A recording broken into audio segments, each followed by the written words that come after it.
Eu não consigo mais ficar sem comer salada. Já ouviu essa expressão? Pois é, essa é uma expressão muito comum de quem já atingiu um nível de percepção alimentar satisfatório para a saúde do nosso corpo. O que eu quero dizer com isso? Eu vou explicar então o que acontece e por que quando nós ingerimos doces e alimentos muito palatáveis, altamente saborosos, né, para o nosso reconhecimento, geralmente são alimentos ultraprocessados, carregados de açúcar e até mesmo de sal, a pessoa entra num ciclo vicioso de querer sempre buscar mais e mais daquele alimento e não conseguir parar de comê-los. Olha só o que acontece. O prazer que nós sentimos quando nós buscamos um alimento que nos é palatável, que nos é agradável ao nosso paladar, ele acontece em duas etapas. A primeira etapa, ela acontece na boca. E o neurotransmissor responsável por essa sensação é o neurotransmissor que é liberado aqui no cérebro, que chama-se dopamina. Tá? A primeira delas, então, que é essa etapa aqui, quando a gente come um determinado alimento, existem receptores na nossa boca, na nossa língua, que vão mandar uma mensagem para o nosso cérebro. Tá? E essa mensagem vai fazer com que os neurônios dopaminérgicos sejam ativados e passem a liberar essa dopamina. E esse é o primeiro ponto onde a gente tem essa sensação e essa percepção de prazer oral, porque as nossas papilas gustativas, os nossos receptores que estão aqui na nossa boca fazem essa percepção, certo? Mas não vai parar por aí essa percepção, né, do resultado de prazer através desse neurotransmissor dopamina. O que acontece depois que a gente ingere, né, determinados alimentos? E aí, gente, pode ser até mesmo um doce altamente palatável, rico em açúcar, onde a primeira percepção, reconhecimento daquele sabor doce nos é agradável. Mas pode ser também com sabor amargo, por exemplo, quando a gente toma café puro, sem açúcar, sem ser adoçado. Ou até mesmo quando a gente toma água, certo? Quando a gente está com muita sede e toma água, essa sensação de prazer, ela vai acontecer, tá? E esse mesmo neurotransmissor vai ser liberado em todas essas situações. Mas aí, não vai parar por aí, tá certo? Esse alimento que a gente ingeriu, essa água que a gente bebeu, ela tem que ser ela vai passar pelo nosso trato digestório, ela vai chegar lá no nosso intestino. E lá no intestino, tá certo? Diferentemente do que aconteceu aqui na nossa boca, a região do cérebro que foi ativada quando a gente teve essa percepção e mandou a mensagem, quem recebe essa mensagem aqui, nesse primeiro momento, é o córtex pré-frontal, é o hipocampo, tá? É o núcleo accumbens. Aqui no intestino, quando chega aquele alimento que vai ser degradado em partículas menores, o resultado desse processo digestório, tá certo? Vai ser percebido também por receptores intestinais e vai mandar uma mensagem também para o cérebro, só que dessa vez vai ativar áreas diferentes, tá certo? Núcleo estriado, núcleo caudal.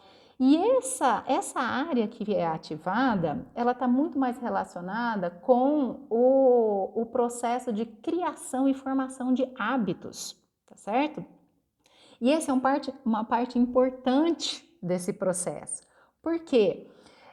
Nós temos essas duas etapas de reconhecimento desse neurotransmissor dopamina, tá certo? Uma está agindo aqui nessa sensação de prazer e a outra está agindo na formação de hábitos. Então, quanto mais nós consumimos desses alimentos, mais nós vamos querer repeti-lo e repetir aquela sensação, formando um hábito que, ao final, pode ou não ser desejável, ou pode até mesmo ser prejudicial para a gente. Isso serve também para bons hábitos. porque essas áreas estão intimamente relacionadas com a nossa memória.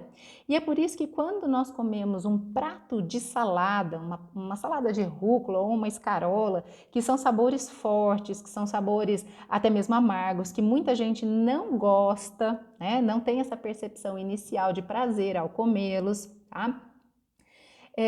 Vai, pela sua composição nutricional, tá?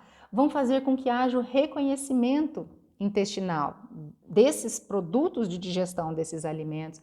Também vai acontecer de liberar, né, esse neurotransmissor, a dopamina, pelo teor de nutrientes que está sendo oferecido por determinado alimento. No caso, a gente está dando exemplo da salada, tá certo?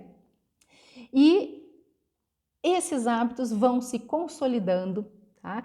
E os benefícios vão sendo percebidos de forma positiva pelo nosso corpo, pelo nosso organismo. Então, nós chegamos naquele ponto em que já não conseguimos ficar sem determinado alimento. É o caso de não conseguir mais ficar sem a salada, porque você percebeu um benefício positivo daquele alimento por essa via, tá certo? De reconhecimento, mas que já tá aqui, ó, não tá nessa percepção inicial de prazer. Ela já tá aqui num nível intestinal com resultados de informação para o seu cérebro.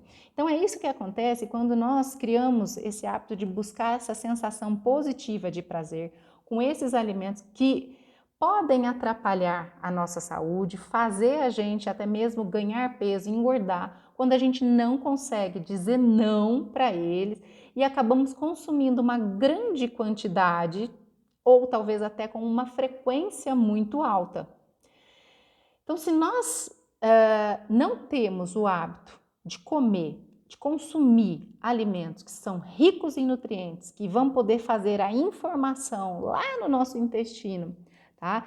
De nutrientes, para sair do hábito de comer só os alimentos que são altamente palatáveis e que nos dão essa sensação de prazer, nós precisamos colocar alimentos na nossa alimentação que mesmo sem essa percepção inicial de prazer, vão nos dar os substratos que são formadores da nossa química cerebral, que nos levará a ter melhores hábitos. Então, não é uma questão de você tirar somente alimentos da sua alimentação, mas de você colocar alimentos que vão prover aqueles nutrientes necessários para a formação, principalmente no caso aqui nós estamos falando de neurotransmissores que fazem a percepção de uma sensação de prazer, que é o caso da dopamina. Então é criar através de pelo menos essa segunda etapa o benefício do consumo desses alimentos nutritivos. E assim, você vai ter a chance, nós vamos ter a chance de sair de um hábito ruim para consolidar um outro hábito com melhores respostas para o nosso corpo. E é dessa forma que nós conseguimos sair do consumo de um alimento, né, como por exemplo doces, tá certo? E trazer melhores resultados da nossa vida. A gente para de depender desse ciclo vicioso de buscar somente o alimento que nos é palatável, o alimento que nos dá prazer, porque esse prazer ele é reconhecido somente aqui, né, essa primeira etapa, e depois as consequências de um consumo exacerbado ou de um consumo com uma alta frequência podem ser prejudiciais para o nosso organismo.